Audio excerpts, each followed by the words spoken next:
Nagsimula na magpaulan ang bagyong Kerubin sa ilang lugar sa bansa. Para sa update, magbabalita live ang ating weather mojo na si Francis Orso. Francis, ano-anong lugar ang naapektuhan ngayon ng bagyong Kerubin?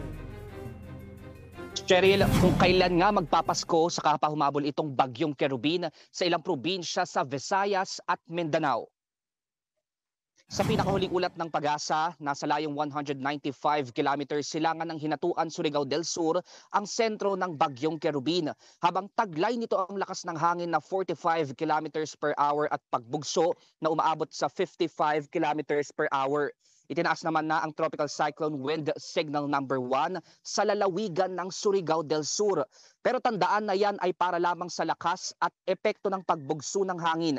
Kaya kahit na mahinang bagyo ito, nagdadala pa rin ang bagyong Kerubin ngayon ng malakas na buhos ng ulan kasabay ng epekto ng shear line.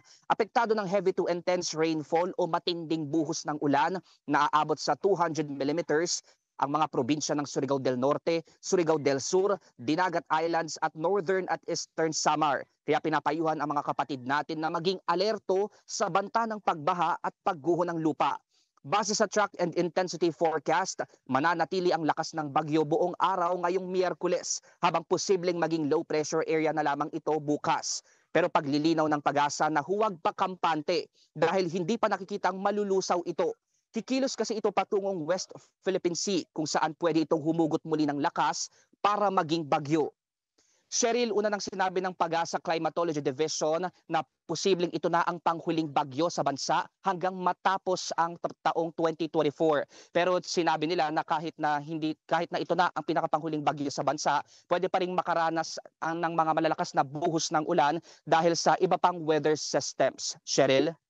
So Francis, kung sinasabi mo kahit na tropical depression lamang ang strength ni Kerubin, mananatili itong isang bagyo hanggang makalagpas at makarating ng West Philippine Sea. So ano-anong mga probinsya ang dadaanan pa ng bagyong ito?